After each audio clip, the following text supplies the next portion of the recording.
Welcome to our guest speaker session again. And it's the last session in our spring semester. And it's my pleasure today and introduce Mr. Joey Jaworski, and he's from Houston, Texas, there in. And he thinks the analytics and big data, measuring impact and improving decision through data. And if you look at his bio, and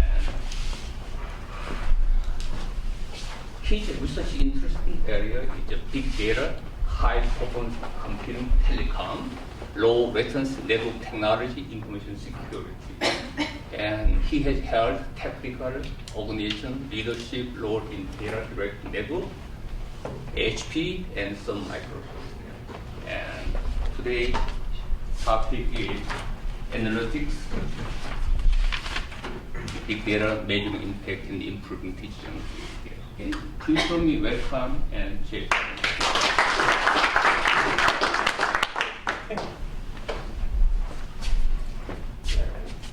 So it's certainly a pleasure to be here. I certainly appreciate everyone inviting me to join and speak for an hour today. This is mentioned, I'm Joey Jablonski. I lead product management at Dell for our analytics and our big data software portfolios. So I have the distinct pleasure of having a job title that includes the two coolest words right now in technology that nobody knows how to define or what they mean. So I get endless emails of, what do we do? A customer has an opportunity. It's an interesting place to be right now as the market evolves and we determine kind of what does this market mean. This presentation is one that we use a lot when we're talking to CIOs, a lot of the CTOs, the executives that come into our executive briefing center, really trying to level set on what does this market mean for our business. That's great, we have data, we're generating it, we're getting it from our customers, but what do we do with it at the end of the day? So I think some of these numbers kind of drive home the facts. At the end of the day, we're creating data at staggering rates. If we look across the room right now, we're probably going to guess that there's 30 people in the room. We probably have 90 devices in here between a laptop, a cell phone, and a tablet for each individual. And then we think that every single minute it's pinging a cell phone tower, generating a GPS location, generating some list of what applications you're running. There's probably somebody Facebooking under the desk right now that's generating content. All of this information is meaningful in some shape, form, or fashion. It tells us about your behaviors, your habits, your buying trends, whether you're about to get divorced, whether you're about to have a baby. So at the end of the day, companies want to exploit this information. The real power here is that companies don't have to go out of their way to gather all of this data. If an organization was to come to you and do a survey and ask you individual things about what did you do at 7 in the morning, what coffee shop did you go to, most people would never provide that information. But we're more than willing to do it electronically, and that's the real power of it. The companies have the ability to use this information for targeted marketing, for product creation, for quality control issues, without us having to do anything different. It's just part of our normal routine. So, two of the terms, analytics and big data. So what do they mean? At the end of the day, the way we define them is big data is essentially the plumbing. It's the servers, the switches, the network infrastructure back in our data center that's moving all of this data around. We get a little bit later, we hear about these 3 V's, the volume, velocity, variety of big data. At the end of the day, those are technical problems. We can throw enough money in technology to solve any big data problem. Where the real interest comes in is the higher order analytics. Being able to do something meaningful with that data, being able to identify what are people thinking, what's the next logical step, what they're going to do, and most importantly, as a company, how do we influence what people are doing? Because that's the key with all this data. We'll understand how we can influence people's behaviors to either buy more, complain less, those sorts of things. So shift back 10, 15 years. The world from a data perspective was fundamentally different 10 or 15 years ago. Most organizations, all of their data fit very nicely into a single or multiple relational databases. We had information about products that we shipped. We had information about our suppliers. The data was very, very structured, very, very organized. This enabled us to do a lot of things. A lot of companies gained a lot of advantages by better manufacturing optimization, better management of their inventory. The struggle is that the world has fundamentally changed. Our data, the types of information that we generate, no longer neatly sit in a relational database. We still have relational databases. They drive our financials and our P&L for the organization, Our HR department has one with what my salary is versus my peers and my coworkers. But the vast majority of the data being generated today is no longer structured in nature. It's semi-structured. That is, it comes from sensors. Sensors that are out on the road, sensors that are on public transportation. And then it's unstructured data, data that's essentially human generated. And this is where the interesting technology problems lie, and really the real value in identifying what people are thinking, what people are doing. If you think about the vast majority of the data that you generate, it's truly unstructured. It's documents that you've written, it's tweets that you've posted, things that you've sent on Facebook in terms of messages. And that content is fundamentally different in how we have to analyze it, how we have to consume it, how we have to do things, make a decision based on that data.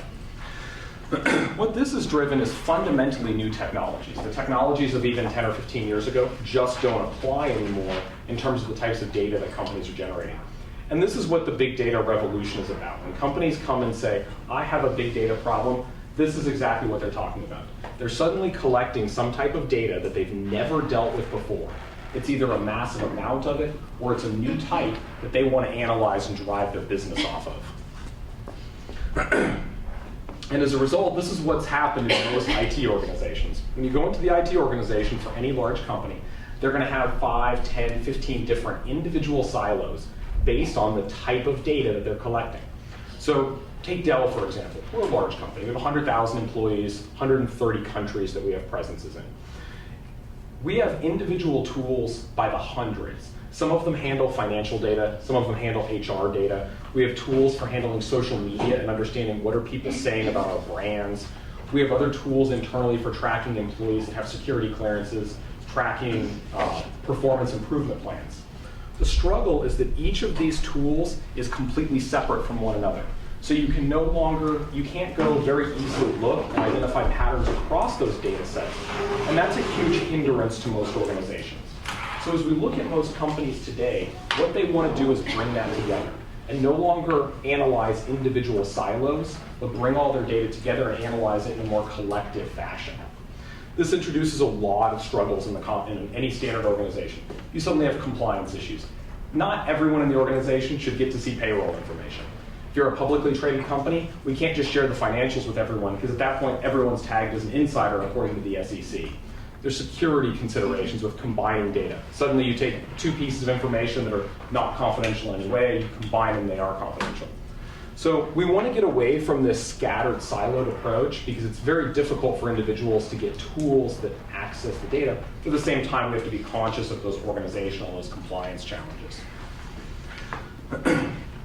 So I use this slide a lot for our salespeople. So salespeople tend to be coin operated. They sell what they're going to get paid for. The big data market is fundamentally different. It tends to not be a product-driven market. Very rarely when you talk to a CIO or a CTO are we having a discussion about products. Rather, we're having a discussion about services and how we're going to implement it for them. This has changed fundamentally. The IT field, you go to large IT companies, Dell, HP, IBM, they tend to be in the business of selling products. They tend to say, our product A, company Z's competition, and then a number of features. Because of this, the big data market's very different. We have to go in and we have to sell based on outcomes rather than product features. Most organizations, when they're looking at this big data space, they don't want to have feature discussions because it's not relevant for them. It's very difficult to line up what does company A and company B do. What they can understand, though, is that if I spend $1 million, I'm going to save $2 million. And that's what companies look at the end of the day in this big data space. This is another interesting tidbit. So Gartner, the standard industry analyst for the IT space, they went back and they did a study. This is about 6 months old. And they looked at where do IT departments spend their time. So you look at a typical CTO and all of his direct reports. About a quarter of their time is spent on testing and validation, purely buying components from individual vendors, putting them together and testing them and seeing what goes on. At the end of the day, zero value to the organization. They're spending another quarter of their time on deploying it, just making it work for the organization.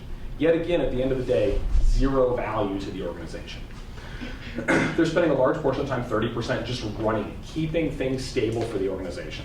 So what we end up with is less than a quarter of the time for most IT departments is spent actually doing something that's innovative, that's going to drive the business forward. the vast majority of IT departments spend their time on just keeping the lights on, the basic stuff to keep the company running.